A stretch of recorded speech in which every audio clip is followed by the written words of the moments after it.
하나님 말씀 보겠습니다. 갈라디아서 3장 26절에서 29절 말씀입니다. 같이 읽겠습니다. 너희가 다 믿음으로 말미암아 그리스도 예수 안에서 하나님의 아들이 되었으니 누구든지 그리스도와 합하기 위하여 세례를 받은 자는 그리스도로 옷 입었느니라. 너희는 유대인이나 헬라인이나 종이나 자유인이나 남자나 여자나 다 그리스도 예수 안에서 하나이니라. 너희가 그리스도의 것이면 곧 아브라함의 자손이요 약속대로 유업을 이을 자니라. 아멘. 할렐루야. 하나님의 큰 은혜가 넘치기를 바랍니다. 오늘의 말씀의 제목은 우리는 그리스도 예수 안에서 하나입니다 라는 제목으로 같이 말씀을 상고하고자 합니다. 하나님 말씀 들을 때는 사람의 뜻은 내려놓고 하나님께서 뭐라고 말씀하시는지에 집중하시기를 바랍니다. 자, 우리가 한번 나오는 대로 한번 설명해 보겠습니다. 자, 26절에 보면 믿음이 나옵니다. 믿음은 뭘 말하느냐 하면 하나님이 주신 은총이다. 내가 믿음 가지려고 해서 가져지는 것이 아닙니다. 믿음은 누가 주신 겁니까? 하나님이 주신 겁니다. 그래서 하나님이 주신 은총은 믿음을 갖게 된 사람은 십자가 예수님만 바라보게 돼 있다. 그래서 믿음의 그 행위는 누구만 바라보게 돼 있다? 예수님의 십자가만 바라보게 돼 있다. 이걸 기억하시기를 바랍니다. 그래서 이 믿음을 가진 사람은 예수 안에서 하나님의 아들이 되었다. 그래서 오늘 본문에 나오는 말씀 4가지가 나오는데 이 4가지를 에베소에 있는 말씀을 비추어서 같이 이제 해석을 한번 해보고자 합니다. 그래서 믿음을 가진 자는 예수 안에서 하나님의 아들이 되었고, 그 다음에 그리스도로 옷 입었고, 그 다음에 예수 안에서 우리 모두 다 하나고, 그 다음에 아브라함의 자손이요 약속대로 유업을 이을 자다라고 했을 때 이 모든 것을 이제 하나로 줄이면 예수 안에서 우리 모두 다 뭐가 되었다? 하나가 되었다. 이렇게 이제 표현을 합니다. 그래서 다시 1번을 보시면 우리가 하나님의 아들이 되었다 했을 때 어디 안에서? 예수 안에서. 그래서 에베소서 1장 4절 말씀을 먼저 볼까요? 자, 언제부터 우리가 아들이 되었습니까? 창세전에 그리스도 안에서 우리를 택하사 우리로 사랑 안에서 그 앞에 거룩하고 흠이 없게 하시려고 5절에 보니까 뭐라고 이야기합니까? 그 기쁘신 뜻대로 우리를 예정하사 예수 그리스도로 말미암아 자기의 아들들이 되게 하셨다. 그래서 저와 여러분은 예수 안에서 하나님의 아들이 되었다. 이게 바로 첫 번째, 다시 보시면 첫 번째 이 4가지를 오늘 우리가 하나님께서 왜 이런 말씀을 하셨느냐, 갈라디아 말씀을 통해서 율법의 행위에 대해서 사도 바울이 신랄하게 지적을 하고 난 다음에 우리로 하여금 우리의 본질을 알도록 지금 말씀하고 있습니다. 그래서 저와 여러분은 하나님의 아들이 되었다. 내 행위로 되는 것이 아니라 언제부터 되었다고요? 창세전에, 만세전에 이미 누가 작정하신 것이냐? 하나님이 작정하신 것이다.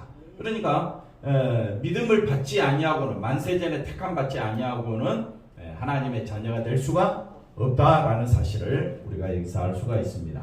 그리고 또 저와 여러분을 그리스도로 뭐라고 했습니까? 옷 입었다 이렇게 표현합니다. 그래서 옷 입었다라는 표현이 뭐냐? 1장 7절 가봅시다. 에베소서 1장 7절. 그리스도 안에서, 그 다음에 그의 은혜의 풍성함을 따라 뭐로? 그의 피로 말미암아 속량 곧 제사함을 받은 것이 그리스도로 옷 입은 겁니다. 그리스도로 옷 입었다라는 말은 그리스도 피로 속량 받은 것을 뭐라고 이야기하느냐? 그리스도로 말미암아 옷 입었다 이렇게 표현을 합니다. 그래서 이것은 우리가 속량 곧 제사함 받은 것이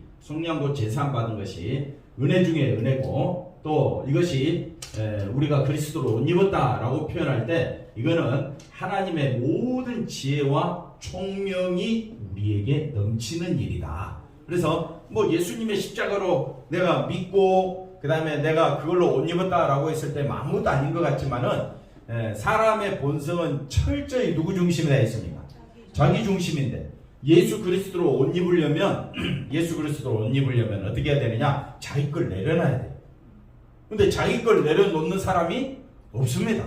다 자기가 옳다고 이야기하지. 다 자기 중심으로 산다. 그런 사람들이 처음부터까지 누구 중심으로 산다는 것? 예수님 중심으로 산다는 것은 이거는 예수님의 지혜와 총명이 우리에게 넘치는 것으로 드러나게 된다. 우리가 이제 사모님 제일 마지막에 스가랴 말씀을 먼저 한번 볼까요? 스가랴 3장에 이런 말씀이 있습니다. 여호수아가 대제사장 여호수아가 더러운 옷을 입고 천사 앞에 서 있다라고 했었을 때 제사장 여호수아가 그 더러운 옷을 입고 있겠습니까? 네? 그러나 하나님 보실 때는 더러운 옷을 입고 있는 거예요. 네. 저도 가끔 제가 봤을 때 제가 제 옷을 냄새 맡아보잖아요. 냄새 하나도 안 나요.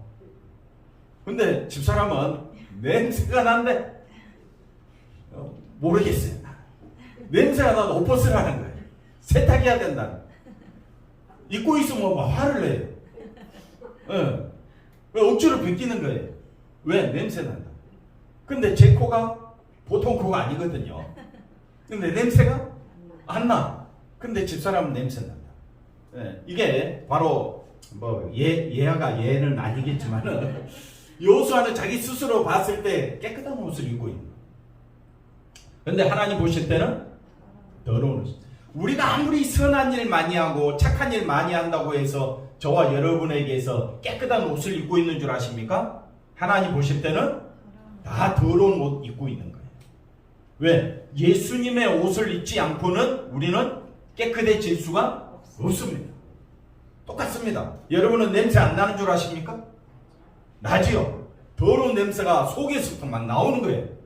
근데 절대 나는 냄새 난다 안 난다? 냄새 안 난다고 고집하는 거예요. 그러니까 하나님께서 어떻게 하느냐? 억지로 벗겨버려요. 그래서 그 말씀이 4절입니다. 4절 여호와께서 자기 앞에 선 자들에게 명령하사 그 더러운 옷을 벗기라. 네? 여호수아는 자기 옷이 깨끗하다고 생각하고 있는 거예요. 근데 하나님은 뭐라고 이야기합니까? 더러운 옷이다. 그 더러운 옷을 벗기라. 그리고 또 여호수아에게 이르시되 내가 내 제약을. 그러니까 여호수아가 저 누굽니까? 누구죠? 여호수아 맞네. 여호수아의 그 옷이 어떤 옷이라고요? 제약에 가득 찬 옷이다 이 말이에요. 그 옷을 제거하여 벗기고 제거하여 버렸으니 내게 아름다운 옷을 입히리라. 아름다운 옷은 누구로 말미암아? 죄악을 속하여 주시는 예수 그리스도의 보혈의 피로, 보혈의 피를 믿는 것이, 한번 따라합시다. 피를 속량 곧 제사함의 피를 믿는 것이 뭐라고요? 옷 입는 것이다. 아름다운 옷을 입는 것이다. 아멘이십니까? 그러면 저와 여러분은 옷을 입었습니까? 안 입었습니까? 입었습니다. 누구의 옷을? 예수님의 옷을. 나는 제약의 옷이 더러운 줄 몰랐어. 근데 하나님은 그걸 뭐라고 이야기해? 더럽다고 이야기해. 5절 보십시다. 그래서 내가 말하되 정결한 관을 그의 머리에 씌우소서 하며 그 정결한 관을 그 머리에 씌우며 옷을 입히고 여호와의 천사는 곁에 섰더라. 이렇게 여호수아를 하나님께서는 거룩하게 입혀주시는 겁니다. 정결한 관을 씌워주신다는 겁니다. 다음 누구로 말미암아? 예수님의 그 의로운 피로 말미암아. 그래서 다시 에베소서 1장 8절 말씀이었죠. 에베소서 1장 8절 말씀 7절 속량 곧 제사함을 받은 것이 그것이 바로 뭐라고 이야기합니까? 하나님의 지혜와 총명을 우리에게 넘치게 하셔서 예수 그리스도 보혈의 피를 내가 이걸 믿고 의의 옷을 입은 것이 너무 감사해서. 왜? 지혜와 총명이 넘쳐야 내가 깨닫게 되는 거 아니에요. 지혜와 총명이 없이는 내가 행하는 것에 옳다, 나는 다른 사람보다 더 깨끗하다, 이런 자기 감정, 자기 자존심, 자기의 선함을 하나님 앞에 들고 나오는 것은 아무 가치가 없습니다. 한번 따라합시다. 각기 잘났다고 하면 우리는 하나가 될 수가 있습니까? 없습니까? 없습니다. 그래서 다시 1번부터 4번에 나오는 거 다시 보시면 그래서 저와 여러분이 그리스도의 옷을 입음으로 그 다음에 예수 안에서 우리가 뭐가 되었습니까? 하나가 된 거예요. 성경의 목적은 저와 여러분이 아들 되게 하심과 그리스도의 옷을 입히심과 그 다음에 하나 되게 하신 이유가 뭐냐? 그래서 9절을 또 보십시다. 에베소서 1장 9절. 그 뜻의 비밀을 우리에게 알리신 것이요 그의 기뻐하심을 따라 예수 그리스도 안에서 때가 찬 경륜을 위하여 하나님이 예정하신 것. 그러니까 하나님의 택하심으로 저와 여러분이 믿음을 가지게 되었고 그게 아멘이다. 내가 믿음을 가지게 된 것이 내 힘으로 된 것이 아니라 하나님이 예정하신 거예요. 하나님이 우리에게 지혜와 총명을 부어주신 거예요. 그러니 내 것을 봤을 때는 내가 살아온 나의 삶을 봤을 때는 감사가 나옵니까? 감사가 나오지 않습니다. 왜? 아무리 내가 내 스스로 정결하게 했다 할지라도 하나님이 보실 때는 우리는 다 더러운 죄악의 옷을 입고 있을 뿐입니다. 그런 우리에게 예수 그리스도의 의의 옷을 입혀주신 그 목적이 뭐냐? 우리를 왜 예수 믿게 하셨느냐 이 말이에요. 왜 우리를 구원받게 하시고 예수 그리스도 안에서 그 지혜와 총명을 우리에게 주셨느냐? 10절에 뭐라고 이야기합니까? 하늘에 있는 것이나 땅에 있는 것이 다 어디 안에서? 그리스도 안에서 마도로 통일되게 하려 하십니다.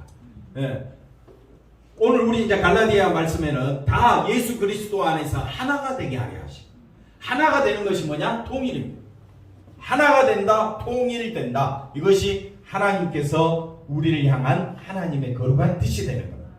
그러면 저와 여러분이 통일된다, 예수 안에서 통일된다, 예수 안에서 하나가 된다. 그 하나님의 목적이 뭐냐? 그것이 하나님의 뜻인데 그 하나님의 뜻이 다시 우리 1번부터 4번을 보시면 약속대로 유업을 이을 자다. 그래서 우리가 이제 본 말씀에 보면 너희가 예수 그리스도의 것이며 너희가 29절 말씀이죠. 너희가 예수 그리스도의 것이면 예수 그리스도의 소유가 되었다면 예수 그리스도 안에서 하나가 되었다면 너희는 아브라함의 자손이요. 보통 아브라함의 자손이라고 이야기할 때 혈통적으로 아브라함의 자손이잖아요. 그러나 성경은 그렇게 말하지 않습니다. 성경은요, 너희가 누구에게 속하였습니까? 그리스도에게 속했다면 것이라는 말은 소유, 그리스도의 소유가 되었다면 그 자체가 뭐라고 이야기합니까? 아브라함의 자손이요. 약속대로 뭘 이을 자다? 유업을 이을 자다. 유업이 뭡니까? 기업이죠. 기업을 잇는다라는 말은 우리가 천국에서 뭐 상을 받는다. 이 땅에서도 기업을 이어받으면 얼마나 기분이 좋겠습니까? 그지요? 다 꿈꾸는 세상 아닙니까? 큰 기업 하나 소유하고 싶은 그런 기업. 그러나 그건 성경을 육신의 시각으로 해석하는 것이 됩니다. 그래서 기업이다, 유업이다 라고 이야기했을 때 한번 따라 합시다. 내가 기업이다. 갑자기 기분이 상했습니까? 하늘에서 약속대로 유업을 이을 자다, 기업을 이을 자다. 그러니까 내가 하늘의 천국에서 내가 상이 클 것이다. 그렇게 우리의 사고방식을 점령해가지고 수많은 사람들로 하여금 하나님 앞에 충성, 헌신, 봉사해야 하늘에서 상이 클 것이다. 해와 같이 빛날 것이다. 그러니까 사람들이 충성하겠어요, 안 하겠어요? 충성하는데 그 성경을 제대로 해석하는 것이 아닙니다. 사람들이 거기에 속았어요. 유업은 누가 유업이냐? 물론 우리가 이제 천국 가보지 못해서 어떤 유업을 받을지 저도 몰라요. 그러나 우리는 성경을 여러 각도로 해석을 해보면 기업이 뭐냐? 유업이 뭐냐? 내가 바로 유업이다. 내가 바로 기업이다. 이 말이야. 기업이라는 말은, 유업이라는 말은 뭔가 해야 된다. 이 말이야. 뭘 해야 될까? 뭘 우리가 기업이 되겠습니까? 라고 했을 때 다시 에베소서 말씀 한번 볼까요? 우리는 약속대로 뭘 이을 자다? 유업을, 기업을 이을 자다. 에베소서 1장 12절 가봅시다. 모든 일 그의 뜻의 결정대로 일하시는 그 하나님의 모든 계획과 섭리를 따라 우리가 뭘 입어? 만세전에 창세전에 예정을 입어 그 안에서, 어디 안에서? 예수 안에서 뭐가 되었다? 기업을 이었다라고 해야 설명이 우리가 하늘에서 뭔가 상금을 받을 건데 여기는 뭐라 되어 있습니까? 기업이 되었다라는 말은 누가? 내가 기업이라는 거예요. 기업이 되었다는 말은 내가 받을 기업이 아니라 내가 기업이라는 거예요. 하나님께서 만세전에 창세전에 그 하나님의 섭리와 예정과 하나님의 뜻하신 모든 계획들이 저와 여러분이 뭐가 되도록? 기업이 되도록. 예. 예를 들어서 기업 중에 농심이라는 회사는 뭘 만드는 회사입니까? 라면. 예? 라면 만드는 거죠? 예. 또 기업 뭐가 있어요? 삼성이 이제 여러 가지 이제 많은 물품들을 만들어내는데 제일 대표적인 게 핸드폰, 반도체 아닙니까? 삼성 생각하면 뭐가 떠오른다? 반도체가 떠오르는 것처럼, 농심하면 라면 떠오르는 것처럼, 집사님 하면 떠오르는 것은 예수님. 그래, 다 집사님이니까. 그러니까 우리가 뭐가 되었다고요? 기업이 되었다. 기업이 되었다는 말은 딱 나를 보면 누가 나와야 돼? 예수님이 나와야 된다 이 말입니다. 그게 기업이라는 말입니다. 그러니까 하나님의 모든 일이, 하나님의 모든 계획이, 하나님의 모든 그 뜻과 결정이 우리가 뭐가 되는 것이다? 예수 안에서 기업이 되었으니 12절 읽어봅시다. 그래서 뭐라고 이야기합니까? 이는 우리가 그리스도 안에서 전부터 예정된 거죠. 바라던 그의 영광의 찬송이 되게 하려 하십니다. 그러니까 우리가 하나님의 영광이 뭡니까? 하나님의 영광은 사람에게는 없습니다.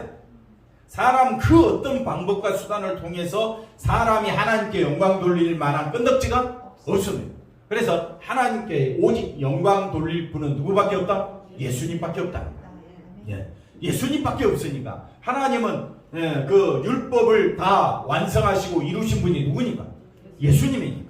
율법은 뭐라 그랬습니까? 위로는 첫째는 하나님 사랑, 둘째는 이웃 사랑. 그래서 예수님만이 하나님을 사랑하시고 그 다음에 이웃을 사랑하셨다. 그래서 하나님의 사랑이 어디에 나타났느냐? 예수님에게. 그래서 그 예수님의 십자가에 달려 죽으심이 영광과 존귀의 간을 쓰셨다. 우리가 그렇게 표현을 하잖아요. 그 예수님의 십자가만이 하나님께 영광이요. 그러면 저와 여러분이 기업이 되었다.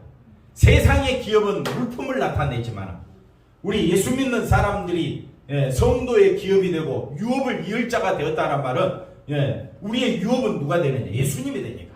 우리가 예수 안에서 유업을 받았다는 말은 우리 각자가 빛과 소금이 되었어. 빛과 소금이라는 말은 그 맛을 유지하면 돼. 그 사명을 나타내면 돼. 그러니까 내게서 누가 나와야 돼? 예수님이 나와야 한다. 그것이 우리가 예수님이 나온다는 것은 나는 날마다 십자가 지고 가노라. 그래서 나의 본성이 어떤 것임을 알고 내가 어떤 자임을 아느냐? 나는 죄인 중에 개수임을 알고 나의 자랑은 누구밖에 없다? 예수님밖에 없다. 이게 우리가 해야 될 영광의 찬송이 된다 이 말이야. 근데 우리는 항상 누가 드러나?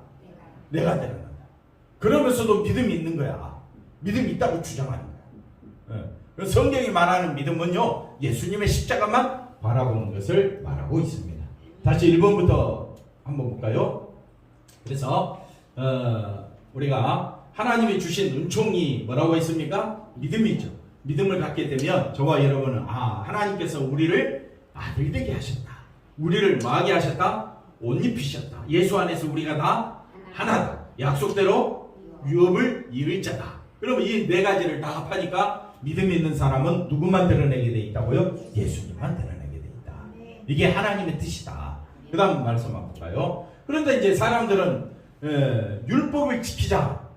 그러면 율법을 지키는 것이 뭐냐라고 했었을 때, 자, 스데반이 돌에 맞아 죽으면서 복음을 전하다가 돌에 맞아 죽으면서 너희 조상들이 유대인들이 선지장에 누구를 박해하지 아니하였느냐? 선지자들을 박해했단 말이야. 그 선지자들이 하는 말이 뭡니까? 누가 오시리라? 의인이 오시리라. 그 의인이 오시리라 예고한 선지자들을 죽였고, 이제는 너희는 그 의인을, 예수님을 잡아준 자요, 그 다음에 살인한 자가 되나니. 그러면서 53절에 뭐라고 말합니까? 너희는 천사가 전한 율법을 받고도 지키지 아니하였도다. 그렇게 율법을 지킨다고 자부했던 사두개인들, 대제사장들, 그 다음에 서기관 율법사들, 그들은 철저히 하나님 그 하나님의 율법대로 산다고 율법을 지켰다고 했는데 스데반은 뭐라고 이야기해버렸느냐? 너희는 천사가 전한 율법을 받고도 뭐 했다? 그러면 율법을 지키는 것이 뭡니까? 지난주 말씀 생각해 보십시오. 율법을 지키는 것이 뭡니까? 율법은 우리를 어디로 인도해 간다? 그리스도께로 인도해 간다. 그러니까 저와 여러분이 그리스도께로 인도함을 받는 그 자체가 율법을 지키는 것이 됩니다. 그렇게 보십시오. 서기관 바리새인들 그 유대인들이 자기들은 말씀을 지켰다고 했는데 스데반은 뭐라고 이야기하느냐? 앞에 말씀 52절에 보니까 뭐라고 이야기합니까? 52절 다시 보시면 이제 너희는 그 의인을 잡아준 자요 또 뭐가 됩니까? 살인한 자가 되었다. 이거는 율법을 지키는 것이 아니다? 아니다. 그래서 율법을 지키는 것이 뭐냐? 그 다음 말씀 볼까요? 이게 이제 넘어가서 그 다음 말씀. 그럼 율법을 지키는 것이 뭐냐? 한번 따라합시다. 율법은 거룩하고 그 다음에 의로우며 그 다음에 선하다. 그러니까 율법 계명 같은 말입니다. 거룩하고 의로우며 선하다. 그러니까 율법 자체는 하나님이 주신 것이기 때문에 거룩하고 의로우며 선합니다. 그러나 13절 말씀 보십시오. 그러나 그 율법이 그 계명이 선한 것이 내게 뭐가 되었다? 사망이 되었다. 사망 될 수가 없다. 왜? 율법을 내가 지켜야 되는데 그러면 율법을 지키지 못한 내게 사망이 되었느냐? 그럴 수 없다. 왜? 율법의 그 율법 선한 것이 오직 죄로 드러나기 위하여 선한 율법으로 말미암아 나를 어떻게 했다? 네. 율법의 기능은 나를 어떤 자로 만들어버렸다? 죽게 만들었다. 아, 내가 하나님의 심판받아 마땅한 자구나. 진노받아 마땅한 자구나. 나는 하나님과 원수되었구나. 이걸 뭘로 깨닫게 된다? 율법으로. 그러니까 우리 율법이 거룩하고 선하고 의로운 것인데 그것이 왜 나로 하여금 죽음에 이르게 하느냐 이 말이야. 왜 나를 죽은 자 취급하느냐? 그래야 내가 살 수 있는 유일한 길은 누가 되니까? 예수님이 되니까. 예수님을 바라보도록 하는 것이 율법을 지키는 것이다. 그래서 성경에 나오는 율법을 우리가 지킨다면 우리가 그 율법 하나하나 계명을 지킨다는 그런 의미가 아니라 율법으로 인하여 보십시오. 계명으로 율법으로 말미암아 죄로 심히 뭐되게? 죄되게 하려 함이라. 죄인 중에 개수임을 알게 한다. 이렇게 함으로 저와 여러분이 내가 율법을 지킨다라는 개념은 이런 율법의 기능이 뭐냐면 저와 여러분을 죄인 되게 함으로 너는 죽어야 마땅해. 너는 사망에 처한 자야. 그렇게 함으로 사망 가운데서 우리를 살리러 오신 누군만 바라보더라? 예수님만 바라보더라. 신앙생활은 뭐냐? 믿음이 있다. 신앙생활은 믿음인데 믿음이 있으면 믿음이 있습니까? 그럼 믿음의 역할은 뭡니까? 예수님만 드러내는 것이 믿음이다. 근데 현대 교회 믿음이 뭡니까? 내가 교회 생활 얼마나 잘하고 있는가를 드러내는 것을 보고 우리 하집사님 믿음이 있다 없다? 그렇게 판단하고 있더라. 근데 그걸 뭐라고요? 죄인데 죄인 줄도 모르는 거예요. 그래서 사람은 항상 사람의 본성은 선악과를 따먹은 사람의 본성은 자기가 하나님이야. 자기 눈으로 사람을 막 판단해. 그건 예수님을 드러내는 겁니까? 자기 본성을 드러내는 겁니다. 그러니까 사람의 행위를 가지고 판단하지 말라. 정말 믿음이 있는 사람은 어디에 있든지 어느 곳에 있든지 누구만 드러낸다? 예수님만 드러낸다. 예수님을 드러내려고 우리 속에서 싸우는 거예요. 우리 속에는요, 우리 속사람은 죄만 드러내. 우리 속사람은 내 본성만 드러내려고 해요. 그래, 내 본성이 뭡니까? 탐욕과 악독과 욕심 이런 것만 내게서만 나오려고 해요. 근데 성령의 사람은 누가 나온다고요? 예수님이 나온다. 그러면 저와 여러분이 믿음의 사람이라면 하나님의 그 놀라운 은총을 받은 자라면 누구만 드러내야 되겠어요? 예수님만 드러내야 된다. 이해가 되시겠습니까? 그래서 말씀이 우리가 생각할 때에 율법을 지키는 것이 뭐냐? 라고 했을 때 스데반이 강조하는 것이 뭐냐? 너희는 율법을 지킨다고 했는데 그 지키는 것이 아니었어. 율법을 지키는 것은 우리가 예수님께로 가야 돼. 근데 너희들은 예수님을 잡아 죽였지 않느냐. 그러니까 스데반의 말을 듣고 그 둘러선 사람들이 어떻게 했어요? 그건 두 번째 행동이고 첫 번째 첫 번째 이를 갈아줘. 이를 갈며 두 번째 돌을 들어서 스데반을 죽이자. 왜? 우리 속에서 그걸 못 참는 거예요. 아니 내가 얼마나 교회를 위해서 수고했는데 내 수고는 알아주지 아니하고 예수님을 드러내지 않는다고 너 죄인이야 막 이렇게 자꾸 우리 감사 비전교회 모으면 죄인이야 죽은 자야 하나님과 원수된 자 그러니까 막 듣기가 싫어가지고 적응을 못해가지고 교회를 막 떠나는 거예요. 기분 나쁘다는 거예요. 그게 율법의 기능인데 말씀을 듣는 이유가 뭡니까? 내가 누구인 줄 알아라고 죄인인 줄 알아라고. 그게 말씀을 듣는 목적인데 자꾸 말씀을 들으면서 누가 높아지려고 해요.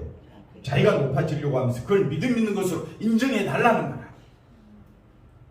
오늘 말씀 듣고 보니까 그것이 믿음입니까? 그건 믿음 아닙니다. 말씀을 지키는 겁니까?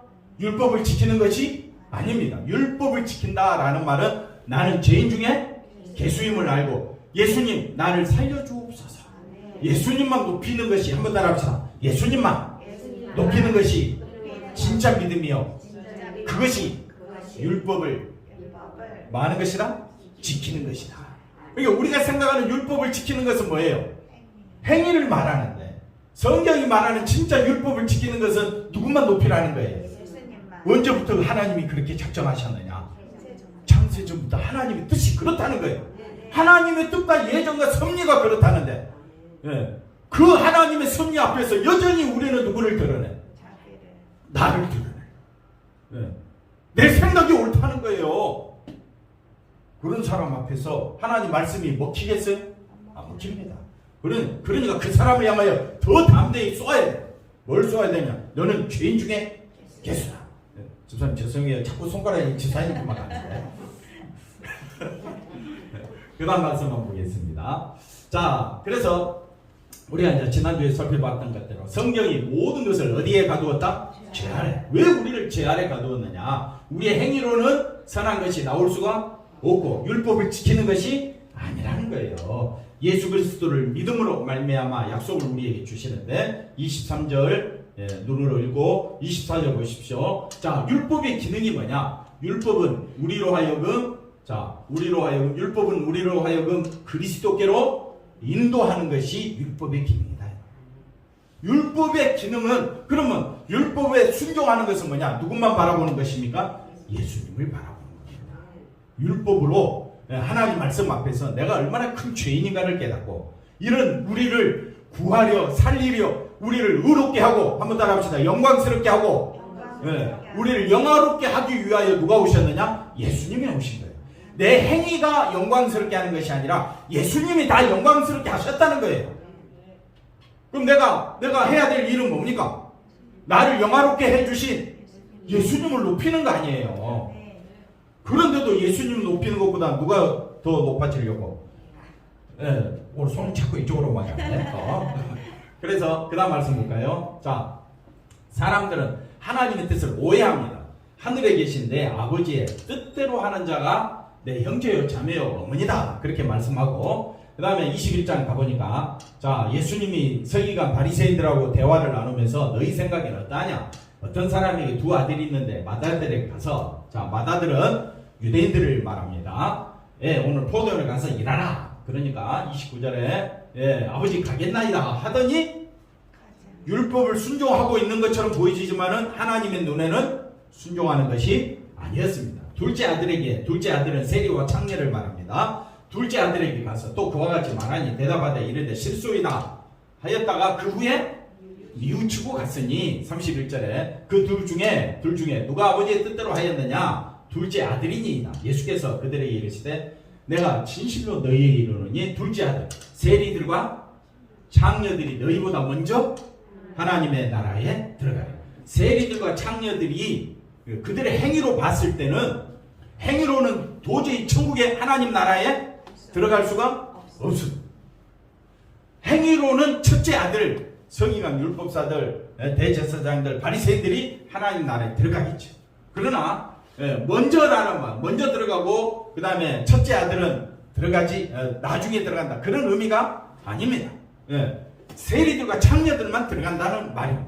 그래서 32절에 보시면 뭐라고 말하느냐, 요한이 뭘 가지고 왔습니까? 의에대로 회개의 도를 너희에게 왔거늘 회개하라 천국이 가까웠느냐. 예수님이 말씀합니다. 회개하라 하나님 나라가 너희에게 임하였느니라.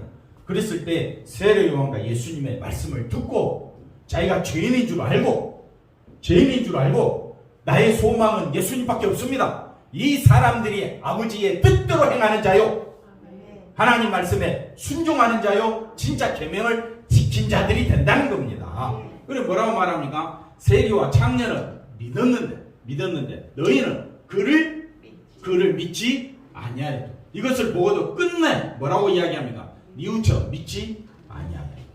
그러니까 우리가 믿음의 자리에 있게 된 것은, 예수를 나의 주라고 바라보게 된 것은 전적으로 하나님의 선물입니다. 은혜입니다. 나의 나는 것은 은혜지 나의 행함이 아니라는 겁니다. 말씀 다 됐죠? 그렇습니다. 오늘 우리가 말씀을 보면서 1번부터 4번째, 첫 번째부터 4번째 그 말씀을 한 번 더 보면, 우리로 하여금 정말 말씀을 지키고 하나님을 사랑하고 하나님의 뜻이 뭐냐, 왜 이렇게 우리에게 이런 말씀을 하셨느냐, 우리의 삶의 목적은 누구만 높이도록? 예수님만 높이도록. 그래서 에베소서 1장 12절 마지막 이것만 읽고 마치도록 하겠습니다. 1장 12절 말씀 보십시오. 뭐라고 되어 있습니까? 에베소서 1장, 이게 지금 왔다 갔다 해서 잘 늦게 나오는 거예요. 한번 더 합시다. 이는 우리가 그리스도 안에서 전부터 바라던 그의 뭐라고요? 영광의 뭐가 되도록? 찬송이 되도록. 그러니까 영광의 찬송이 되게 하려면 내게서 누가 나와야 한다? 예수님이 나오는 우리들의 삶이 되어야 할 줄로 믿습니다. 기도하겠습니다. 하나님 감사합니다. 예수님 안에서 사는 것이 얼마나 큰 축복인가를, 감사인가를 깨닫고 오직 예수 그리스도 안에서 예수님만 높이며 살아가는 우리 사랑하는 성도들 다 되게 하여 주시옵소서. 예수님의 이름으로 기도하옵나이다. 아멘.